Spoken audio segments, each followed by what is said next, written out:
একবার মুসা আলাইহিস সালাম আল্লাহকে একবার মুসা আলাইহিস সালাম আল্লাহকে বলল, আমি আপনার নূরের চেহারা দেখতে চাই।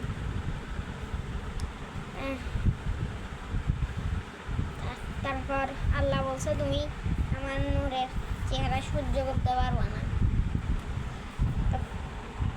মুসা আলাইহিস সালাম আল্লাহকে জোর করলো। আল্লাহ বাধ্য হয়ে মুসা আলাইহিস সালামকে চেহারা দেখালো না, কিন্তু নূরের ঝলক দিল। মুসা আলাইহিস সালাম নূরের ঝলকে পড়ার সাথে সাথে সৌন্দর্যটাতে দেখে অজ্ঞান হয়ে গেল, বেহুশ। আল্লাহ বললেন, আমার নূরের ঝলক বা নূরের চেহারা হযরত মুহাম্মদ সাল্লাল্লাহু আলাইহি সাল্লাম হযরত মুহাম্মদ সাল্লাল্লাহু আলাইহি সাল্লাম ছাড়া কেউ সহ্য করতে পারবে না। সবাই লেগে যান আমিন।